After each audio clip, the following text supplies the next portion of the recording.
All right, that's this time, Mr. Paul is recognized. Your thorn in the flesh. For 3 minutes. Thank you, Mr. Chairman, and welcome, Chairman Bernanke. You know, I guess over the last 30 or 40 years, I have criticized the Fed on occasion, but the Congress deserves some criticism, too. The Federal Reserve is a creature of the Congress, and if we don't know what the Fed is doing, we have the authority, and we certainly have the authority to pursue a lot more oversight, which I would like to see. So although the Fed is on the receiving end, and I think rightfully so when you look at the record, I mean, the Fed's been around for 99 years, almost a few years before you took it over, and 99%, 98% of the dollar value is gone from the 1913 dollar. So that's not really a very good record. And I think what we're witnessing today is the end stages of a grand experiment, a philosophic experiment on total fiat money. Yes, they've been debasing currencies for hundreds, if not thousands of years, and they always end badly. They always return to market-based money, which is commodity money, gold and silver. But this experiment is something different than we've ever had before, and it started in 1971, where we were actually given an opportunity in many ways to be the issuer of the fiat currency, and we had way too many benefits from that than people realized. But it's gone on for 40 years, and people keep arguing from the other side of this argument that it's working, it's doing well, and yet from my viewpoint and the viewpoint of the free market economists, all it's doing is building a bigger and bigger bubble. And the free market economists were the ones who predicted the NASDAQ bubble, the housing bubbles, but we never hear from the Keynesian liberal economists and the central bankers and saying, watch out, there's a bubble out there, there's too much credit, too many problems there, there's a housing bubble, we have to deal with it. Usually we get reassurance from the Fed on that. But I believe there's a logical reason for this, because the Federal Reserve is given a responsibility to protect the value of the dollar. That's what stable prices are all about. But we don't even have a definition of a dollar. You know, we ask about the definition of a dollar, and say, oh, it's whatever it's by. Well, every single day it buys less than the next day. And to me, it's sort of like building an economy and having economic planning like a builder had a yardstick that changed its value every single day. I mean, just think of the kind of a building we have. And this is why we have this imbalance in our economic system. But it was a system designed to pyramid debt. We have a debt-based system. The more debt we have and the more debt the Federal Reserve buys, the more currency they can print. And they monetize this debt. And no wonder we're in a debt crisis. It's worldwide. I think it's something we've never experienced before. And I think the conclusion will be a vindication either for sound money, or if you win the argument and say, yes, we are great managers, we know how to do it, we want the credit for the good times, and we want the credit for getting us out of those good times. I mean, I think within a few years we're going to know. Of course, I'm betting that the market is smarter, commodity money is smarter, nobody's smart enough to have central economic planning. So I'm anxiously waiting for this day for the conclusion, because reforms have to come.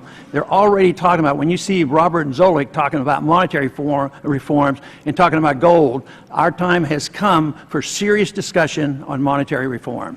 Thank you, Mr. Chairman. Dr. Paul? Thank you, Mr. Chairman. Mr. Bernanke, if you don't mind, would you tell me whether or not you do your own shopping at the grocery store? Yes, I do. Okay, so you're aware of the prices. But, you know, this argument that the prices are going up about 2%, nobody believes it. You know, and the old CPI says prices are going up at 9%. So they believe this. If people on fixed incomes, they're really hurting. The middle class is really hurting, because their inflation rate is very much higher than the government tries to tell them, and that's why they lose trust in government. But you know, this whole idea about prices and debasement of currency, if you loan me $100 and in 2 years from now I gave you 90 back, you'd be pretty upset. But we hand back money back that's worth 10 or 15 or 20% less, and nobody seems to be able to do anything about it. It's very upsetting. But it's theft. If I don't give you your full $100 back, if you loan me $100, I'm stealing $10 from you. So somebody's stealing wealth, and this is very upsetting. But you know, in January at one of your press conferences, you said that you sort of poked a little bit of fun at people to downplay the 2% inflation rate. But if you say it's 2 and I say it's 9, it's compromised for the sake of argument that it's 5%. That you said that if it doesn't hurt you unless you're one of those people who stick the money in the mattress.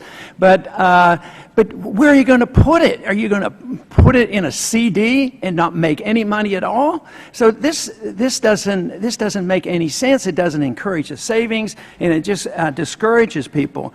But I do want to make a point about prices, because prices go up. That, to me, is not the inflation. It is one of the bad consequences of the inflation, which comes from the increase in the money supply, and that's one of the bad effects. But, you know, you took over the Fed in 2006. I have a silver ounce here, and this ounce of silver back in 2006 would buy over 4 gallons of gasoline. Today it'll buy almost 11 gallons of gasoline. That's preservation of value, and that's what the market has always said should be money. Money comes into effect in a natural way, not in an edict, not by fiat, by governments declaring it is money.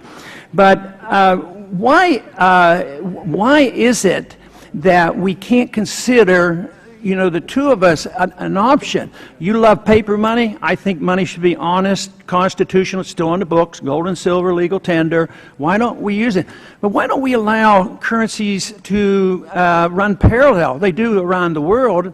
One of my options, you know, as much as I would like to do something with the Fed, I say the Fed's going to self-destruct eventually anyway when the money's gone. But why wouldn't we legalize competing currencies? Why couldn't people put this in a mattress and get 4 or 5 times much of the value in a few years? So the record of what you've done in the last 6 years is destroy the value of real money, of paper money. At the same time, real money is preserved. But a competing currency, we already have a silver eagle. It's legal tender for $1. And some people say, well, it's legal tender, it's $1, it's on the books, and they use it, and they get into big trouble. The government comes and closes them down, and you can get arrested for that. But what would be wrong with talking about parallel currency and competing currencies? This is something that Hayek talked about, something that I think would be a compromise, and that we could work along those views. First of all, good to see you again, Congressman Paul. Just one word on the inflation. Of course, those numbers are constructed by the Bureau of Labor Statistics, not by the Fed. They're independently constructed, and I think they're done in a very serious and thoughtful way. On alternative currencies, nobody prevents you from holding silver or gold if you want to. It's perfectly legal to do that.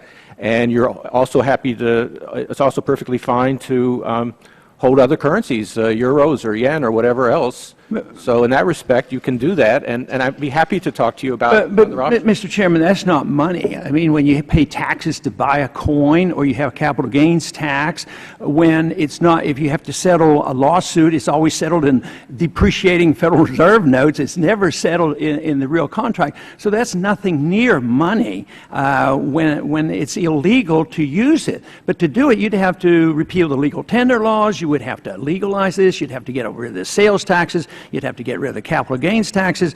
People, even in Mexico, they're talking about this. They're trying to have competing currencies. They've been wiped out too many times with inflation and wipe out the middle class. They're allowing people to start to save in a silver currency. So I hope we move along in that direction, because there shouldn't be any you know, overwhelming changes all of a sudden, that there could be a transition. People could vote on it. Maybe they'll give up on the Federal Reserve note and vote for real money. I'd be very happy to talk to you about it. Thank you very much. Thank you.